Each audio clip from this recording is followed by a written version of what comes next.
My wedding night began in a fairy tale. By midnight my husband was gone, and the only sounds were whispers from beneath the floorboards. The weight of the day, a beautiful, glorious weight, finally settled on my shoulders as the heavy oak door of the honeymoon suite clicked shut behind us. The scent of pine from the crackling fireplace and the faint, sweet perfume of the stargazer lilies on the mantelpiece filled the air, a perfect postscript to a perfect day.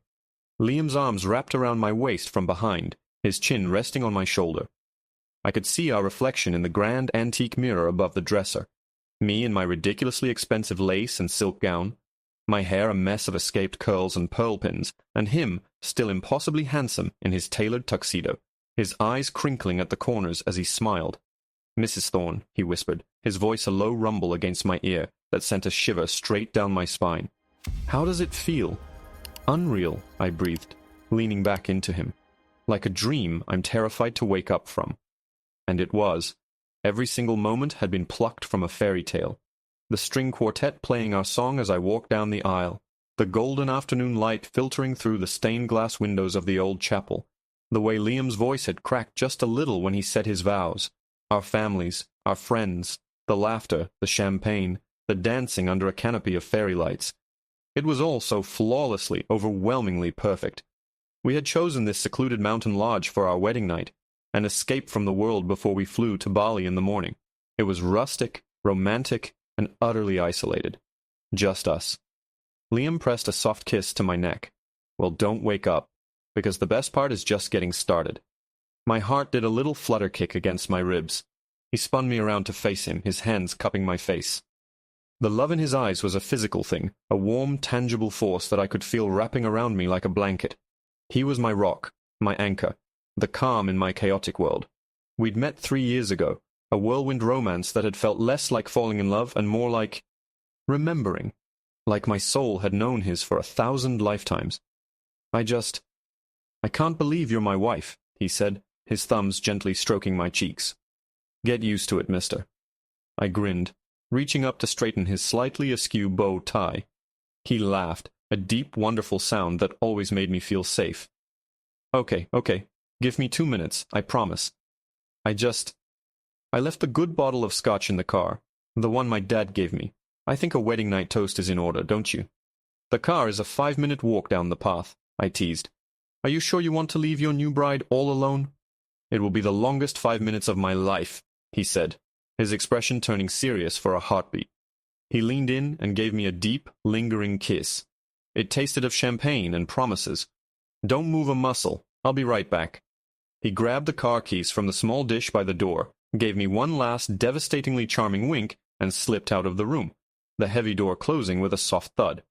I stood there for a moment, giddy and breathless, a stupidly wide smile plastered on my face. I kicked off my heels, the relief immediate, and wandered over to the massive 4-poster bed.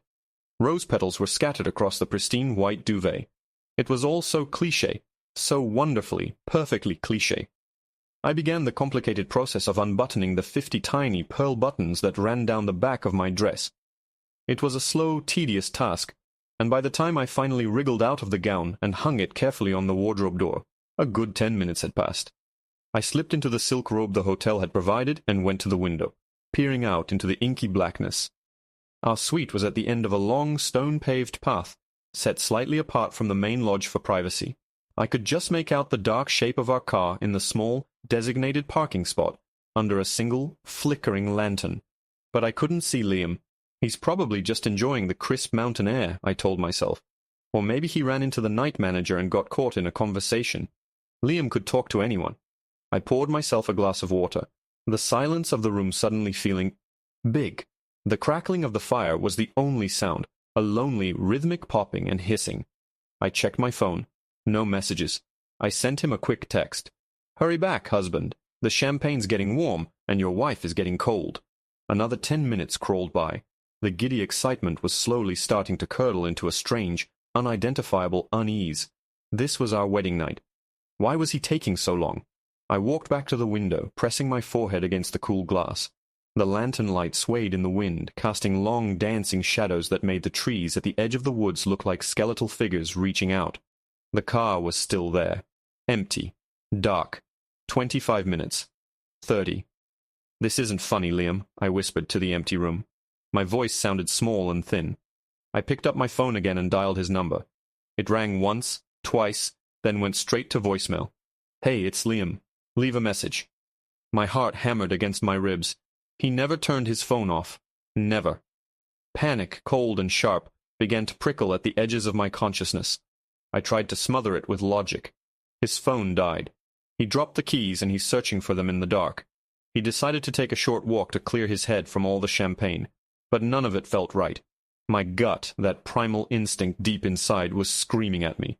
I pulled the robe tighter around myself and paced the length of the room, my bare feet silent on the plush carpet.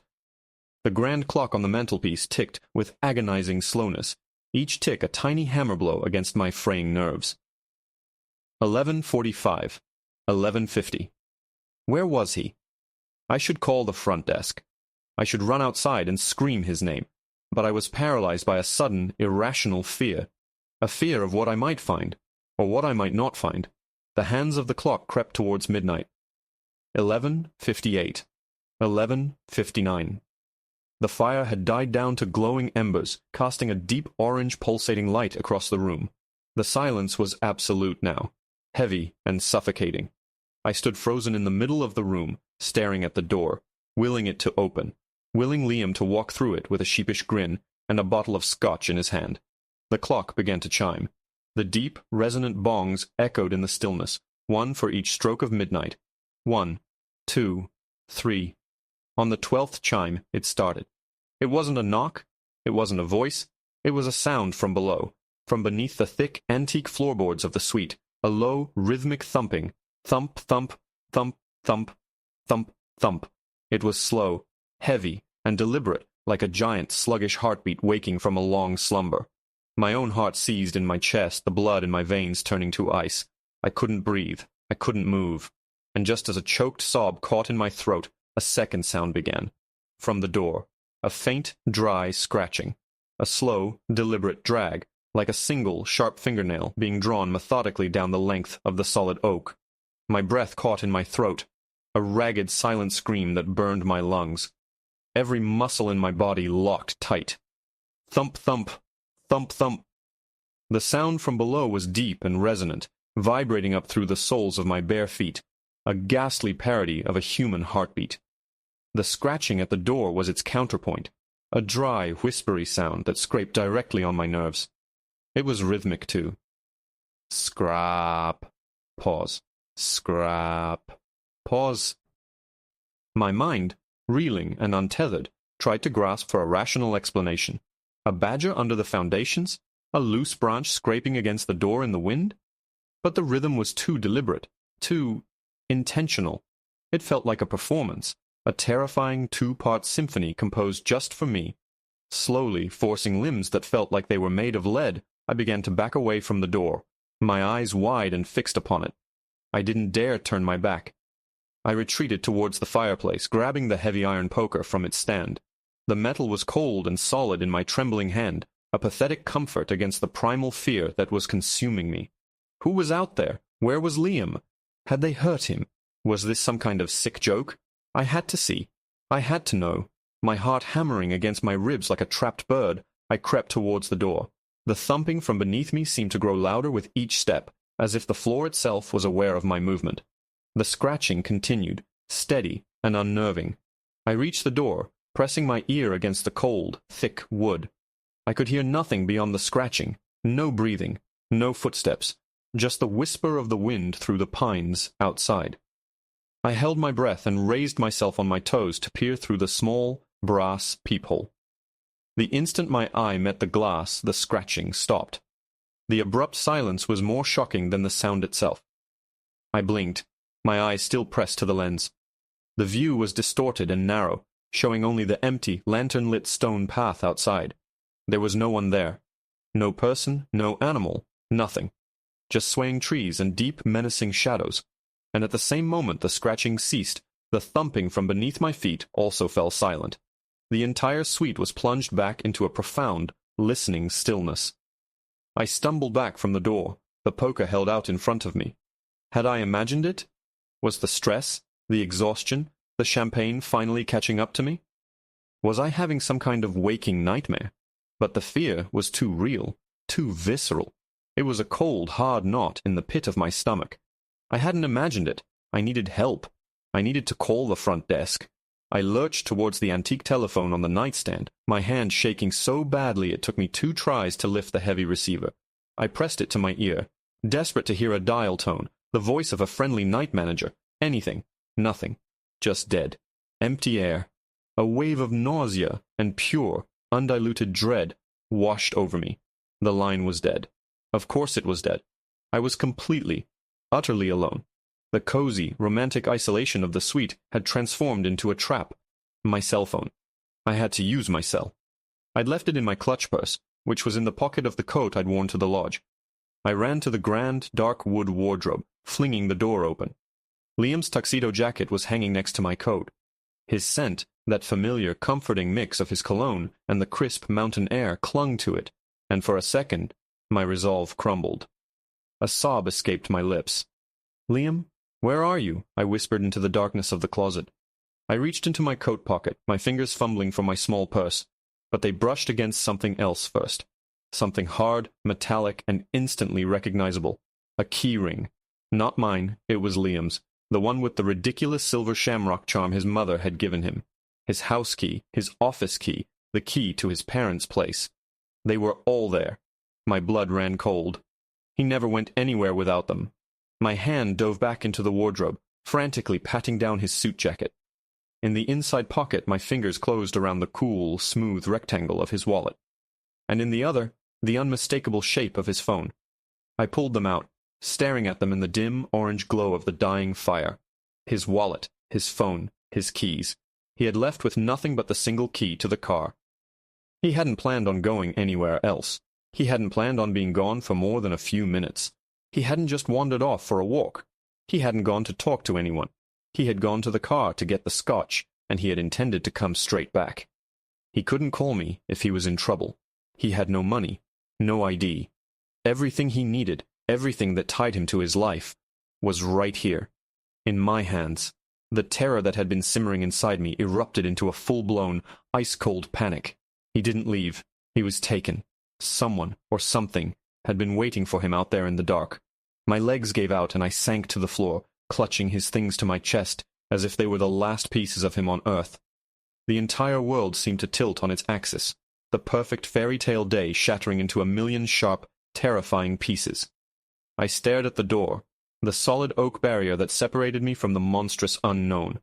My gaze drifted down to the small gap between the bottom of the door and the floorboards, and then I saw it, a flicker of white in the darkness. It was small at first, just a corner, before it slowly, silently, slid further into the room. A piece of paper folded once was being pushed under the door from the other side. My breath hitched. I watched, paralyzed, as it came to a stop in the middle of the threshold. It sat there on the dark wood floor, a pale, ominous invitation in the suffocating silence. It took every ounce of strength I had, but I crawled towards it, my body trembling uncontrollably. My hand, slick with sweat, reached out and unfolded the note. It wasn't ink. The writing was dark, smeared, and uneven, as if written with a finger dipped in mud or something worse. There were only 4 words. 4 words that ripped the last vestiges of hope from my soul. "He is paying the toll." The words seemed to pulse in the dim firelight, black and malevolent against the stark white of the paper. He is paying the toll. It wasn't a ransom note. It wasn't a threat. It felt like something older, something ancient and chillingly matter-of-fact. A toll for what? For being here? For getting married?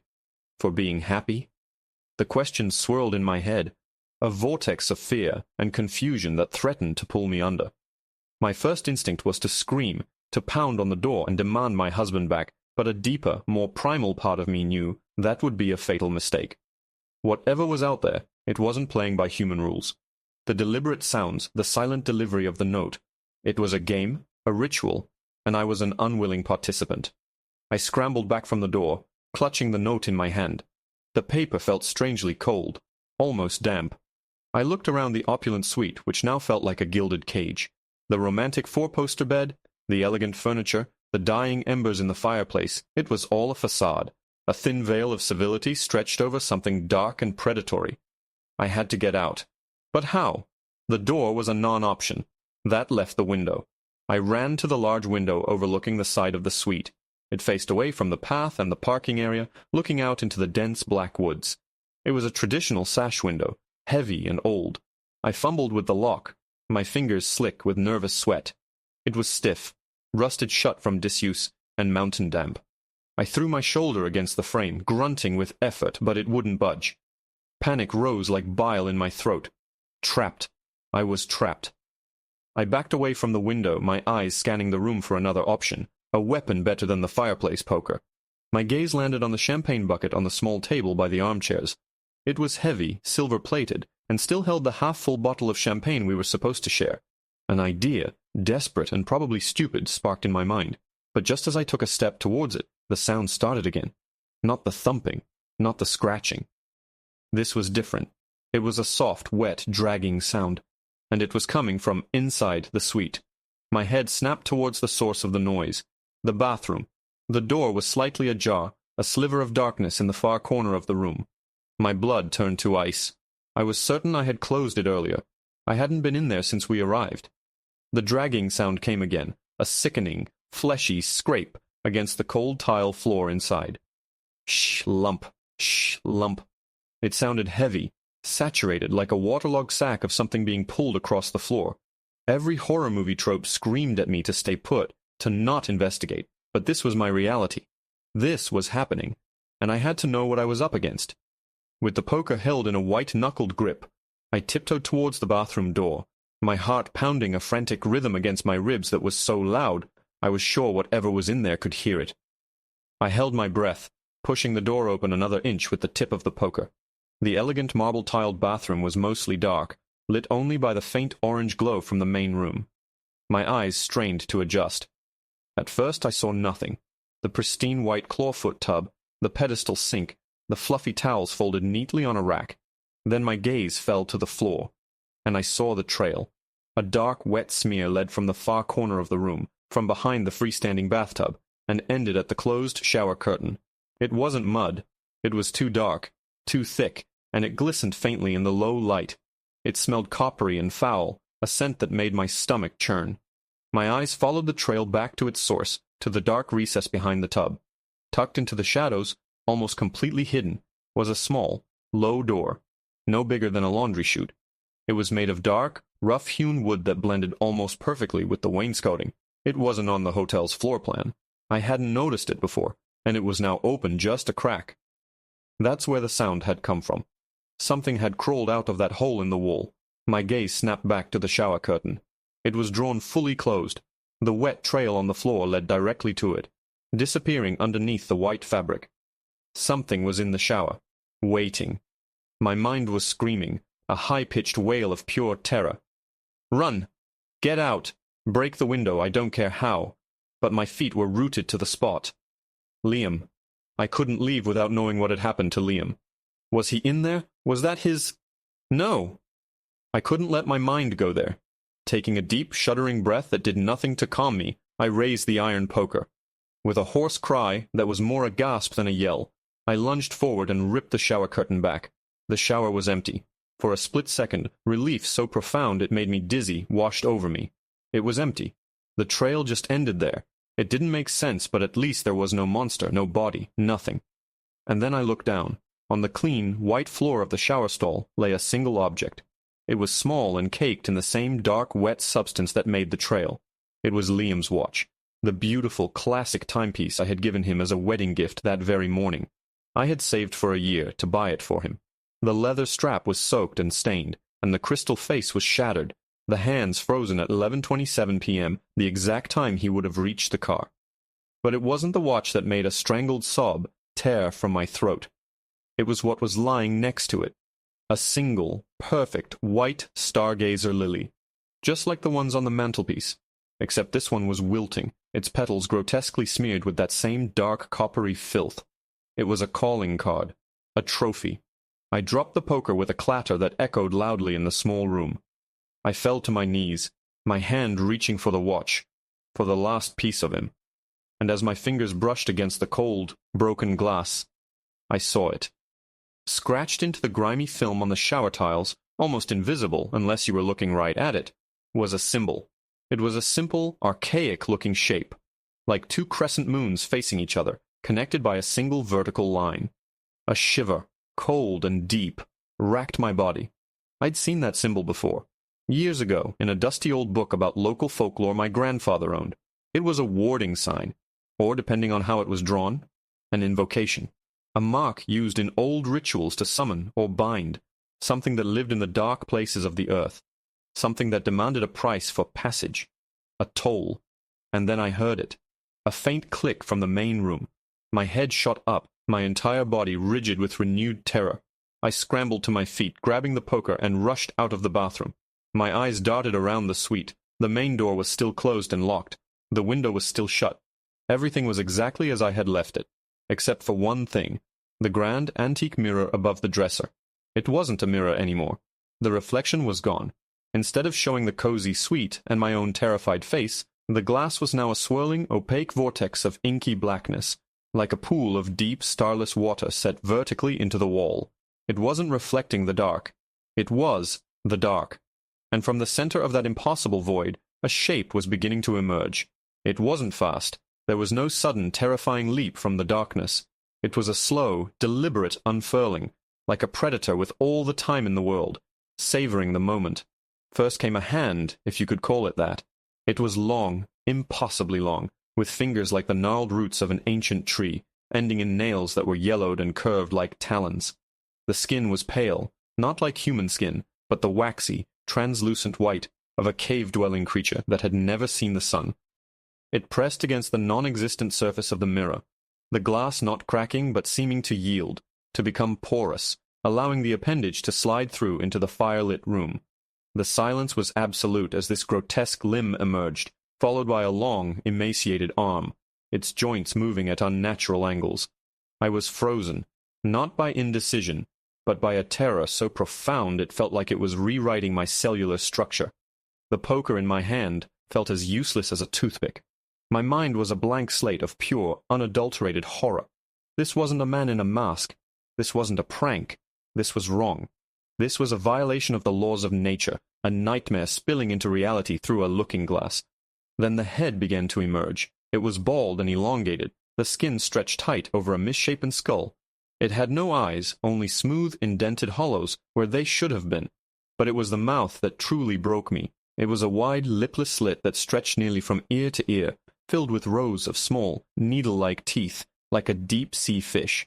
And though it had no eyes, I felt its attention on me as keenly as a physical touch. It knew I was there.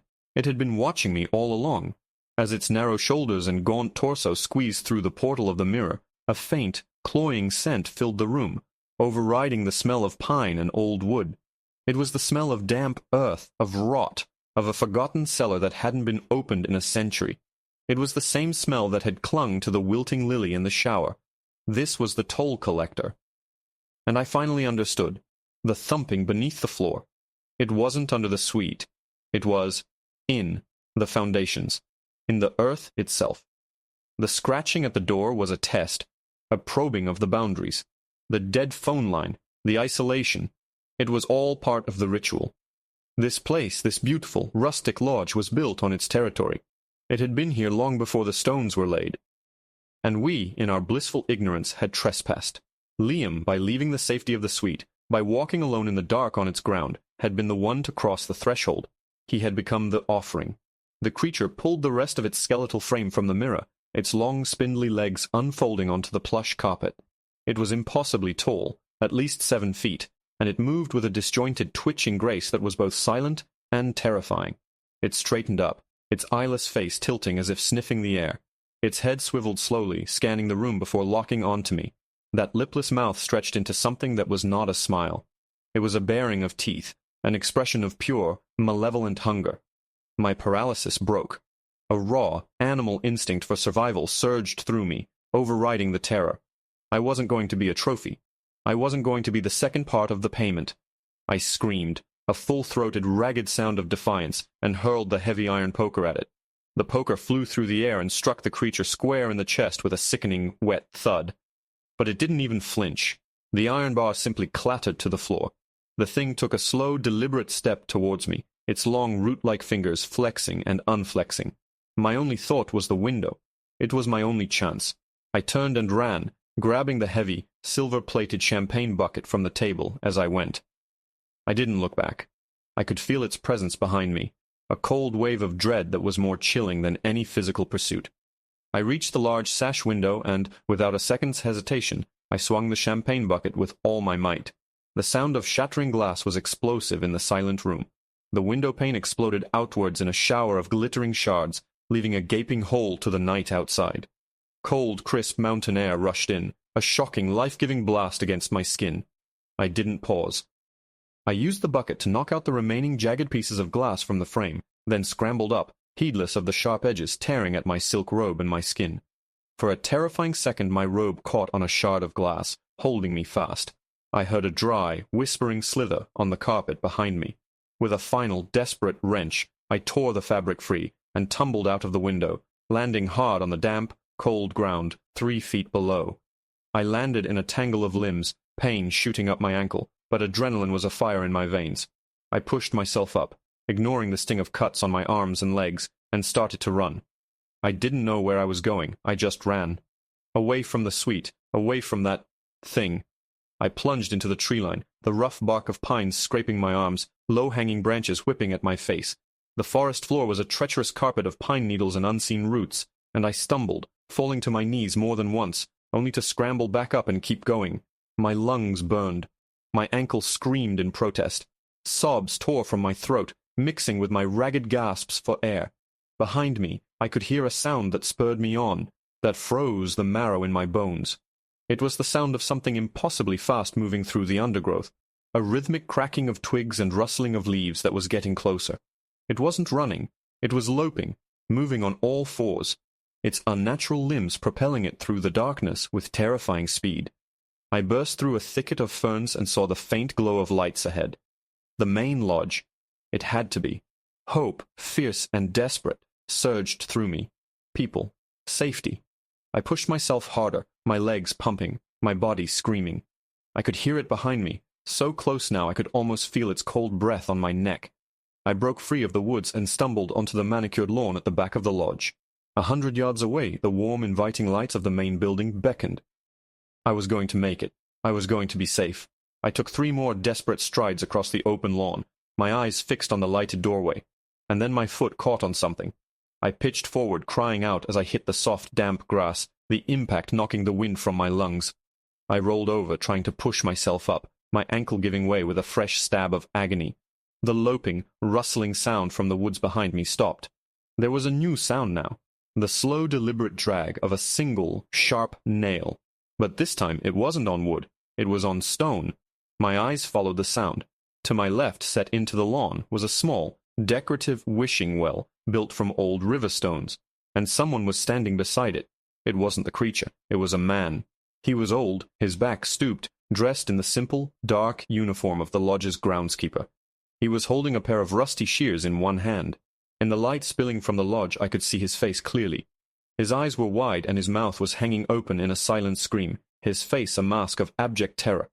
He was staring at me. No, not at me. He was staring past me. A long skeletal shadow fell over me, blotting out the light from the lodge. I didn't need to turn around. I knew it was standing right behind me. The groundskeeper's terrified eyes met mine, and he gave a tiny, almost imperceptible shake of his head. A warning. A plea. And then he did the most inexplicable thing. He slowly, deliberately, lifted the shears and began methodically snipping the delicate white heads off the stargazer lilies that had been planted around the base of the wishing well. Snip, snip, snip. It was the only sound in the sudden, dreadful silence. He was making an offering, appeasing it, and as the last flowerhead fell to the grass, the old man's eyes flickered from me to the wishing well, then back to me, his expression desperate, urgent, trying to tell me something without words. He wanted me to look at the well, and as I turned my head, my heart stopping in my chest, I saw what was tied to the well's rope, dangling just above the black, gaping maw of the hole. It wasn't the bucket. It was a man's leather shoe, Liam's shoe, the one he'd worn at our wedding, and from the darkness of the well below I heard a faint, desperate, and terrifyingly familiar voice whisper my name. Anna! Liam! The name was ripped from my throat, a raw, desperate cry that shattered the horrifying stillness. His voice, faint and muffled, was coming from the depths of the well. He was alive. The thought was a bolt of lightning, a flicker of impossible hope in the suffocating darkness. He was alive, and he was down there. The creature standing over me, the source of the chilling shadow, didn't move. It was as if it was waiting, observing this new development in its cruel game. The old groundskeeper's eyes were wide with a frantic urgency. He kept snipping at the bare stems of the lilies, a repetitive, nervous action, his gaze darting between me, the well, and the monstrous form behind me. His silent message was clear. The well. He's in the well. Do something. But what could I do? I was injured, unarmed, and pinned under the unwavering attention of a nightmare creature. It hadn't touched me yet. It was letting me see, letting me hear. It was drawing out the torment, feeding on my hope and my terror. The shoe, twisting slowly on the rope, was a gruesome lure. The whisper of my name from the depths was the bait. I was the prize. Anna, help me. Liam's voice came again, stronger this time, laced with pain and confusion. The sound broke through my fear-induced paralysis. I couldn't leave him. I wouldn't. I pushed myself up, ignoring the searing pain in my ankle. I had to get to that well. I didn't have a plan. I just knew I had to move. I began to drag myself across the damp grass, my hands digging into the earth, pulling my body forward inch by agonizing inch. Behind me, the creature took a step, a slow, dragging shuffle that scraped against the lawn. It was toying with me, giving me a head start. The groundskeeper's frantic snipping became faster, more erratic. Snip, snip, snip, snip. I reached the cold, moss-covered stones of the wishing well, my fingers gripping the rough surface. I hauled myself up, my muscles screaming in protest, until I could peer over the edge. The darkness inside was absolute, a perfect circle of black that seemed to swallow the light. A damp, earthy smell, the same smell as the creature, rose from its depths. "Liam, I'm here. Can you hear me?" I yelled, my voice cracking. A moment of terrifying silence, and then his voice, closer now. "Anna, it's a tunnel. I'm in a tunnel. It brought me here." A tunnel. The thumping under the suite. The secret door in the bathroom. It was all connected, a network of tunnels under the lodge, like a spider's web, and this well was one of the entrances. Liam hadn't been taken far. He'd been dragged underground. "Can you climb?" I asked, my voice trembling with a desperate hope. "Can you get out?" "The rope," he gasped. It's tied to my wrist. The other end, it's down here. It feels like it's anchored to the wall." He was tethered, a prisoner in the dark. The shoe was just a marker. I looked at the rope coiling around the well's old wooden crank. If I could just turn it, maybe I could pull him up. I reached for the handle, my fingers closing around the cold, splintery wood. And then a long, pale hand, with yellowed, talon-like nails, landed on the stones of the well, inches from my own. I recoiled with a strangled gasp, scrambling backwards on the grass. The creature had moved with an unnatural, silent speed, and was now leaning over the well from the opposite side, its eyeless face pointed down into the darkness, as if listening to our exchange. It was blocking my path to the crank. Its lipless mouth stretched, the needle-like teeth glinting in the faint light from the lodge. It was enjoying this. The old groundskeeper suddenly threw his shears to the ground with a clatter. "The toll," he rasped, his voice rough and terrified. "It must be paid. It always gets paid." "What toll?" I shrieked, my eyes locked on the creature. "What does it want?" "Not what," the old man whispered, his face ashen. He took a staggering step back, away from the well, away from me. "Who? It's always a trade, a life for a life." The horrifying truth of his words crashed down on me with the force of a physical blow. A trade, that's what the note meant. He is paying the toll. He was the initial payment, the price of passage, the trespasser. But it wasn't finished. It wanted more. It wanted me. And it was offering me a choice. Liam's life. For mine.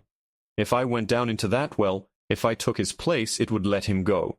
The creature slowly lifted its head from the well, its featureless face turning towards me. It raised one of its long, root-like fingers and pointed, first at the well, then at me. The offer was formally on the table. "No," I whispered, shaking my head, tears streaming down my face. "No." From the darkness of the well, Liam's voice came again, filled with a dawning horror, as if he had heard, or perhaps just understood. "Anna, no, don't listen to it. Run, get out of here. Just run." His selflessness, even in this nightmare, broke my heart. But where would I run? The creature was between me and the lodge. It was faster than me. There was no escape. This was the end of the game. The creature made a sound then, for the very first time. It wasn't a voice. It was a low, guttural clicking, a series of sharp, wet noises from deep in its throat. It sounded ancient and predatory. It took another step, circling the well, coming towards my side. The groundskeeper was backing away, muttering prayers under his breath, abandoning me to my fate. My mind raced, frantically searching for an out, a loophole, anything. A life for a life. The old man's words echoed in my head. It wanted a trade, but maybe it didn't have to be my life. My eyes darted around the manicured lawn, the lodge, the woods, the wishing well, the groundskeeper who was now nearly at the edge of the trees, his courage completely gone. And then I saw them, the rusty shears he had dropped on the ground. They lay in the grass, halfway between me and the well. An idea, insane and desperate and born of pure adrenaline, took root in my mind. It was a terrible, desperate gamble. The creature was getting closer, its shadow falling over me again. It lowered its head, that lipless mouth opening slightly. I could smell the damp earth, the rot, the grave. It was now or never. With a final ragged scream, I lunged, not away but towards it. I scrambled on my hands and knees, grabbing the shears. The creature paused, its head tilting in what might have been surprise at my sudden aggression. It was all the time I needed. I didn't try to attack it. I knew that was useless.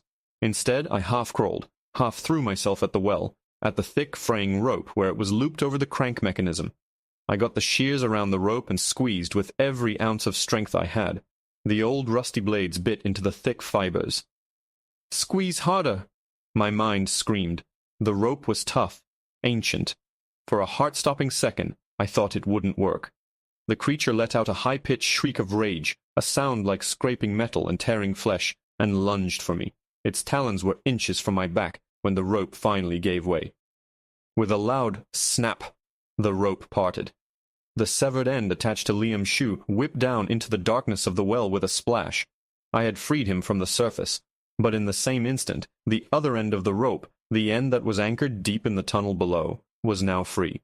There was a sudden, violent tug from the depths, and the entire heavy crank mechanism, the wooden axle and iron handle, was ripped from its stone moorings with a splintering crack. It plunged into the blackness of the well, followed by a shower of stone and debris. And from the darkness below, where Liam's hopeful voice had been just moments before, came a new sound, a sound that wasn't human. It was a low, guttural, and deeply resonant growl, and it was followed by a chorus of other voices, other growls, waking in the deep. I hadn't just cut Liam's tether. I had broken the seal. I had dropped the lock into the cage, and the thing standing behind me was no longer looking at me. Its eyeless face was pointed down into the well, its body rigid. It let out another shriek, but this one wasn't of rage. It sounded like fear, and from the black maw of the well, a swarm of pale, clawed hands, just like the creature's, began to surge upwards, gripping the stone edge, pulling themselves out into the night. I hadn't been dealing with one monster. I had stumbled into a nest. The world devolved into chaos. The creatures that swarmed from the well were horrifyingly similar to the first, yet disturbingly unique. Some were smaller, more feral, scuttling on all fours like emaciated hounds. Others were larger, their limbs even more elongated and disjointed, their movements jerky and unnatural. They poured out of the blackness in a silent, writhing tide of pale limbs and eyeless faces, their collective presence radiating a cold that was more ancient and profound than the mountain night. They ignored me completely. Their focus, their blind, ravenous attention, was fixed entirely on the first creature, the toll collector. It backed away from the well, the clicking in its throat turning into a high-pitched, defensive chittering. It was a warden, a gatekeeper, and its prisoners were now free. The swarm converged on it, a silent, disciplined wave of horror. There was no grand battle, no epic struggle. It was a swift, brutal, and utterly silent execution. They fell upon it, a tangle of white limbs and needle-toothed maws, and simply dismantled it. They tore it apart with a methodical, practiced efficiency that spoke of a deep, festering hatred. In seconds it was gone, absorbed back into the writhing mass of its brethren.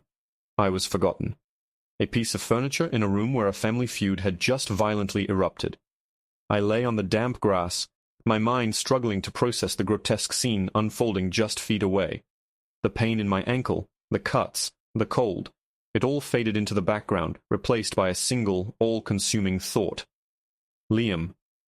Was he still down there? Was he caught in that upward surge of horrors? Or had cutting the rope somehow saved him? The sounds from the well had changed. The guttural growls were gone, replaced by a cacophony of wet, tearing noises and the sharp crack of bone. My stomach heaved. They were feasting. The swarm, its grim task completed, began to disperse. They didn't return to the well. Instead, they fanned out across the manicured lawn, slinking into the darkness with a terrifying purpose. Some crawled towards the main lodge, their pale forms disappearing into the shadows of the building. Others melted back into the tree line, vanishing into the forest. It was an infestation, a plague unleashed, and I had been the one to open the door. A new, colder fear gripped me. The lodge, our families, our friends.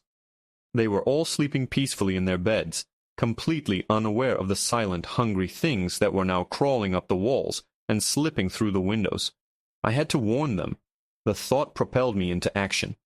I pushed myself up, my sprained ankle screaming in protest. The groundskeeper was long gone, having vanished into the woods at the first sign of the swarm. I was alone.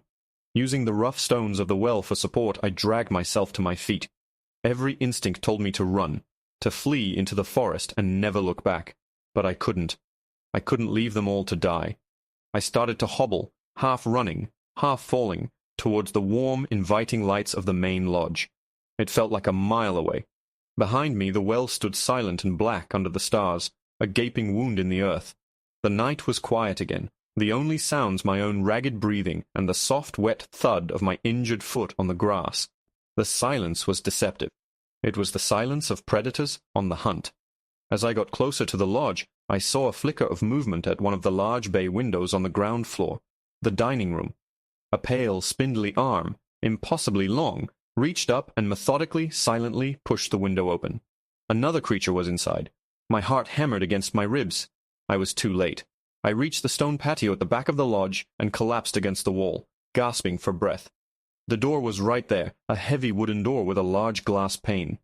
I could see into a hallway. It was empty, dimly lit by a single sconce. I pulled myself up, my hand reaching for the brass handle. And then I heard a sound that made my blood run cold. It wasn't a growl or a click or a scream. It was music. Faintly, from deep within the lodge, came the gentle, lilting notes of a string quartet. It was the same song I had walked down the aisle to just that afternoon. Our song. The melody drifted through the empty hallways, a ghostly, beautiful echo of the joy we'd felt only hours ago. It was a lure, a trap. They were learning. They were adapting. They were using our memories, our happiness, against us. I froze, my hand hovering over the door handle. Going in there was suicide. But Liam, if there was any chance he was alive, he could be in there, trapped with those things. I had to know. I took a deep breath, squeezed my eyes shut, and pulled the door open. I slipped inside, my back pressed against the wall, my eyes scanning the empty corridor. The music was louder in here, seeming to come from the direction of the main hall. I started to limp towards the sound, every shadow a potential monster, every creak of the floorboards a death knell. I reached the grand archway that led into the main hall, the room where we'd had our reception, where we had danced and laughed. It was dark, save for the faint moonlight filtering through the high windows. In the center of the room, a single table was set. It was draped in white linen and laid out with our wedding china and silver. 2 chairs were placed opposite each other. The stargazer lily centerpieces from the reception were still there, their sweet perfume thick in the air. And sitting in one of the chairs, his back to me, was a man in a tuxedo. Hope, so fierce and painful it felt like a physical blow, surged through me. "Liam," I whispered, my voice choked with tears. The figure didn't move. He just sat there, perfectly still, facing the empty chair opposite him. I took a shaky step into the room, then another. The floorboards creaked under my weight. "Liam, it's me," I said, my voice growing stronger. "Anna, I'm here. We have to get out." I reached his side, my hand reaching out to touch his shoulder, and as I drew level with the chair, I could see what was on the table in front of him. It was our wedding cake. A single slice sat on a plate, a silver fork resting beside it. But the cake wasn't right. Dark, coppery veins ran through the white frosting, and the small, intricate sugar flowers that decorated the top were wilted and brown, smeared with the same filth from the shower. My hand froze in mid-air. A cold, dreadful certainty washed over me. It wasn't him. It couldn't be. Slowly, with a stiff, unnatural creak of joints, the figure in the chair turned its head to look at me. It was Liam's face, his beautiful, handsome face, his eyes, his mouth, the small scar above his eyebrow. But it was wrong. Utterly, terrifyingly wrong. His skin was waxy and pale, the color of old parchment. His eyes were open, but they were flat, glassy, and completely devoid of life or recognition, like the eyes of a doll. And his mouth was stretched into a wide, fixed, and absolutely silent smile. He was a puppet, a gruesome trophy, propped up and posed at the head of this monstrous banquet. My scream was a raw, tearing sound in the cavernous room, and as the echo died away, I heard another sound. From the chair opposite Liam's empty seat, a long, pale hand reached out from the shadows beneath the table and picked up the silver fork. It slowly, deliberately, cut a piece of the defiled wedding cake and lifted it, a silent, mocking invitation. And from the darkness of the high, vaulted ceilings all around us, a chorus of soft, guttural clicks answered, the sound of a hungry audience waiting for the main course to begin. The sight of that pale, predatory hand offering a piece of tainted cake broke the last thread of my sanity. This wasn't just a hunt, it was a performance, a grotesque mockery of the most perfect day of my life. They weren't just killing us, they were consuming our joy, twisting our memories into instruments of terror. The clicks from the ceiling grew louder, a chorus of hungry anticipation. They were all around me, hidden in the shadows of the vaulted rafters, watching, waiting. I stumbled back, away from the macabre table, away from the horrifying effigy of my husband. The thing that wore Liam's face didn't move, its glassy eyes staring straight ahead, the fixed smile a permanent rictus on its pale lips. It was the centerpiece, the guest of honor at a feast for monsters. My back hit the grand stone fireplace that dominated one wall of the hall. The fire was long dead, the hearth a gaping black mouth. My hand, scrambling for purchase, knocked against a set of heavy brass fire tools. My fingers closed around the solid weight of a shovel, its edge sharp from years of scraping ash. It wasn't much, but it was better than nothing. The hand that held the fork slowly lowered it back to the plate. It seemed the invitation had been declined. From under the table one of the creatures emerged. It rose to its feet, unfolding with that same unnatural, disjointed grace as the first one. It was tall and gaunt, its long limbs casting spider-like shadows in the moonlight. It took a slow, deliberate step towards me, its eyeless face tilted as if listening to the frantic beating of my heart. The clicking from the ceiling stopped. The audience fell silent, waiting for the show to begin. "Get away from me," I hissed, my voice a ragged tremor. I held the shovel in front of me like a spear, the heavy brass head glinting. The creature paused, its head tilting the other way. It was curious. It had all the power, all the advantages. My defiance was a novelty, a brief and amusing diversion. It took another step, its bare, root-like feet making no sound on the polished wooden floor. I could smell it now, that cloying scent of damp earth and decay. Fight or flight. My body screamed flight, but my path was blocked. The main entrance to the hall was behind the creature. My only way out was back the way I came, through the long, dark corridor. It was a terrifying prospect, but better than being cornered here. I feinted to the left, and the creature's head instantly snapped in that direction. It was fast, its movements impossibly fluid. I used that split second of misdirection to bolt to the right, scrambling past the edge of the fireplace and sprinting for the arched doorway I'd entered through. A high-pitched shriek, like metal tearing, echoed behind me. I didn't look back. I plunged into the darkness of the corridor, my injured ankle screaming in protest. I could hear it behind me, its long limbs carrying it in a terrifying, loping pursuit. The sounds were closer now, the scrape of its talons on the floorboards, the dry, whispery sound of its breathing. I burst out of the corridor and back onto the stone patio where I'd entered. The cold night air was a shock to my system. I didn't stop. I had to get away from the lodge, away from the nest. But where could I go? The forest was full of them. My car. It was my only hope. If I could get to the car, I could get away. The parking lot was at the front of the lodge, a terrifyingly long way around the building. I hobbled across the lawn, my eyes scanning the darkened windows, expecting a pale face to appear at any moment. The night was eerily silent again. No pursuit, no sound from the lodge. It was letting me go. The thought was not comforting. It felt like I was a mouse being released from the trap, only to be toyed with in a larger arena. I rounded the corner of the main building and saw it. The small parking lot, bathed in the sickly yellow glow of a single security lamp. And there, sitting under the light, was our car. It seemed a lifetime ago that Liam had walked this same path. My heart hammered with a desperate, fragile hope. I fumbled in the pocket of the silk robe I still wore. Liam's things, his wallet, his phone, and his keys. I pulled them out, my hand shaking so badly I could barely fit the key into the lock. The soft click of the doors unlocking was the most beautiful sound I had ever heard. I threw myself into the driver's seat, slamming and locking the door behind me. For a moment I was safe. Encased in steel and glass, I was untouchable. I jammed the key into the ignition and twisted. The engine turned over once, twice, then sputtered and died. "No," I whispered, my voice breaking. "No, no, no, please." I tried again. Same result. A weak churn, then silence. I slammed my fist on the steering wheel, a wave of utter despair washing over me. They had done this. They had disabled the car while they were taking Liam. It was all part of the trap. The illusion of escape was the cruelest torture of all. I slumped against the seat, defeated.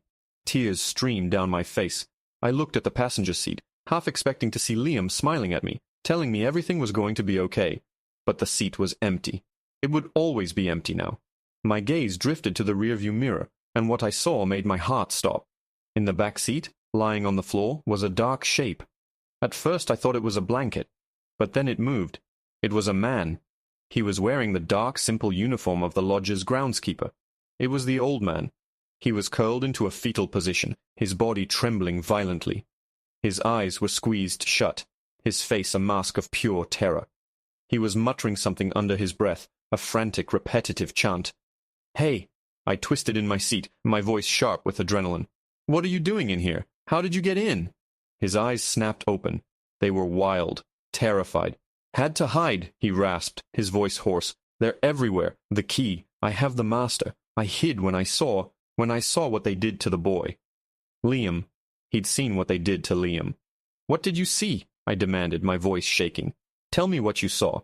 He shook his head, whimpering. "The toll. I told you. They took him to the well. But he fought back. The boy fought back. That's not allowed. It broke the rules, so they made an example of him. They didn't just take him. They unmade him." The word hung in the air, cold and horrifying. Unmade him. The thing in the dining hall. It wasn't Liam. It was an echo. A shell. A trophy they had constructed from his stolen image. "The car won't start," I said, my mind reeling. "They did something to it." The old man's eyes widened further. "No, not them. It's the lodge itself. It's alive. This land, it doesn't let people leave. Not once the toll is offered. The gates are closed. The phones are dead. The cars won't start. We're not in a hotel, girl. We're in a stomach. And it's starting to digest." As he spoke, the single security lamp in the parking lot flickered once, twice, and then went out, plunging us into absolute darkness. But the silence that followed was worse. It was a heavy, listening silence. And from all around us, from the edge of the woods, from the darkened lodge, from the very ground beneath the car, a new sound began. It was a low, resonant hum, like 1,000 giant cicadas waking at once. It vibrated up through the tires, through the frame of the car, making my teeth ache. The lodge was humming. The land itself was humming. And then, from the direction of the front doors of the lodge, came a slow, deliberate sound. A sound I knew all too well. Thump, thump, thump, thump, thump, thump. But it wasn't the sound of a beating heart this time. It was the sound of something huge, something impossibly heavy, being dragged across the stone entryway. It was the sound of the main course finally being brought to the table, and the humming was the sound of the other guests, all of them gathering for the feast. The humming intensified, a bone-deep vibration that seemed to emanate from the very molecules of the air. The groundskeeper, whose name I realized I'd never learned, was chanting again, a stream of frantic, half-forgotten prayers. The dragging sound from the lodge entrance grew louder, closer. They were bringing the thing that wore Liam's face out onto the front steps, presenting it to the assembled unseen horde. The feast was beginning, and we were the only remaining items on the menu. "The master key," I said, my voice cutting through his panicked muttering. "You said you have a master key." He blinked, his terrified eyes focusing on me. "Aye. Opens everything, every room, every storeroom." "Does it open the cellar?" I asked, a desperate, half-formed plan blooming in the wreckage of my mind. The old man's words echoed. "We're in a stomach, and it's starting to digest. You don't fight a stomach from the inside, you give it indigestion." "The main cellar, aye, behind the kitchens," he stammered. "But why? There's nothing down there but wine racks and the old boiler." "The boiler," I repeated, the word igniting a spark of hope. "Is it gas? Propane?" He nodded slowly, his eyes widening as he began to understand my insane logic. "A huge tank, buried out back. It heats the whole lodge, the water, the kitchens, everything." That was it. My one desperate, suicidal chance. If the lodge was a living entity, a predator, then we were inside its body. The boiler and the massive propane tank were its vital organs. "We're not getting out of here in this car," I said, my voice gaining a strength I didn't know I possessed. "But we're not going to be their dessert. Give me the key." For a second he hesitated, clutching the keys to his chest like a holy relic. Then, seeing the resolve in my eyes, he nodded and handed them over. The metal was warm from his sweaty palm. The slow, heavy dragging from the front of the lodge had stopped. A new sound replaced it. A wet, tearing, feasting sound that turned my stomach. We had to move now. "Stay low. Don't make a sound," I whispered, and slowly, silently, I opened the car door. The humming was a physical pressure against my eardrums. We slipped out of the car, crouching low and using it for cover. The feast was happening on the front steps, around the corner of the building. The creatures, the entire nest, would be gathered there, distracted. It was our only window. We moved like shadows, skirting the edge of the parking lot, and melting into the deeper darkness along the side of the lodge. My ankle was a fiery beacon of pain, but I ignored it, fueled by pure, unadulterated rage. They had taken Liam. They had unmade him. They had turned my dream into a charnel house. I would not let them win. I would burn this whole place to the ground. We reached the back of the lodge, near the kitchens. A single steel-reinforced door stood between us and the cellar. I found the right key on the heavy ring and slid it into the lock. It turned with a well-oiled click that sounded as loud as a gunshot in the humming silence. We slipped inside, locking the door behind us. The air was cool and smelled of bleach and old vegetables. We were in a prep kitchen. Using the faint light from my phone screen, Liam's phone, we navigated through the maze of stainless steel tables and industrial ovens until we found another heavy door. This one marked cellar. The master key worked again. We descended a set of steep concrete steps into the vast, dark cellar. It smelled of damp earth, dust, and fermenting wine. Racks of wine bottles stretched into the darkness like skeletal ribs. And there, in the center of the room, was the heart of the beast. A massive, ancient cast-iron boiler, a spiderweb of copper pipes and pressure gauges snaking from it in all directions. A thick, insulated pipe, labeled in faded red letters, propane ran from the boiler to a spot on the far wall, where it disappeared into the earth, heading for the buried tank outside. "There," the old man whispered, pointing with a trembling finger, "the main valve." On the pipe, about 5 feet from the boiler, was a large, red, wheel-like valve. It was our trigger. "Okay," I breathed, my heart pounding. "Here's what we do. We open it. All the way. We flood this cellar with gas. Then we need a spark." My eyes scanned the darkness. "The pilot light on the boiler. Is it lit?" The groundskeeper nodded. "Always on. It's an old one. Has to be relit by hand if it goes out." Perfect. It was a suicide mission. The moment we opened that valve, the clock would be ticking. We would have minutes, maybe less, before the gas concentration became critical. We would never make it out in time. The old man knew it too. His face was pale, but the terror had been replaced by a grim, weary resignation. He had lived his life in fear of this place, a reluctant servant to the darkness. Tonight, he would help me kill his master. "I'll do it," he said, his voice surprisingly firm. "My legs are better than yours. You get as far as you can. Try the woods. Maybe the land will forget you when the lodge is gone." Tears welled in my eyes. I didn't know his name, but in that moment he was the bravest man I had ever met. I shook my head. "We do it together." He gave me a sad small smile. He was a lucky boy, your Liam. There was no more time for words. The humming from above was changing, the feasting sounds fading. The creatures would be dispersing again soon, hunting for the last 2 survivors. Together we walked over to the main valve. It was stiff with age and disuse. We both put our hands on the cold, red wheel. "Ready?"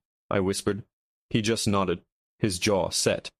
With a shared grunt of effort, we began to turn. It resisted, groaning in protest, the sound of metal scraping metal echoing in the vast cellar. We put all our weight into it, our muscles straining. Slowly, painstakingly, it began to move. And with that movement came a new sound, a low hiss that grew steadily louder, the sound of the lodge's lifeblood being released into the air. The smell of propane, sharp and sickeningly sweet, filled my nostrils. We kept turning, faster now, as the valve loosened, until it would turn no more. The hiss was a roar, the cellar filling with an invisible, explosive fog. "Go!" the old man yelled over the noise, pushing me towards the stairs. "Run, girl! Live!" He gave me one last desperate shove. I stumbled, my ankle giving way, but I caught myself on the railing of the stairs. I looked back at him. He wasn't running. He was standing by the boiler, his hand resting on its warm, iron flank, a strange peace settling on his face. He was saying his final goodbye. I didn't argue. I turned and scrambled up the stairs, my lungs already burning from the fumes. I burst through the cellar door, back into the kitchen, and slammed it shut. Though I knew it was a futile gesture, I ran, hobbling and stumbling, through the kitchen and out the back door, back into the night. The humming of the lodge had turned into a frantic, high-pitched shriek. The entity knew. It knew it was dying. I didn't look back. I plunged into the tree line, just as the old man had told me to, scrambling over roots and through thorny bushes, putting as much distance as I could between myself and the lodge. I must have gotten 50 yards into the woods when the world turned white. There was no sound at first, just a flash of pure, silent light that bleached the landscape, turning the trees into stark, black skeletons. It was followed a heartbeat later by a deafening, concussive roar that ripped through the forest, a physical wave of force that picked me up and threw me to the ground. The earth shook violently, and the air was filled with the sound of splintering wood and shattering glass.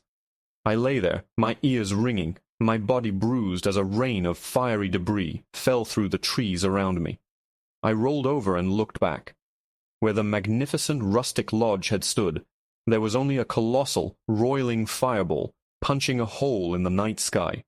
The very ground it had stood on was a crater of incandescent light.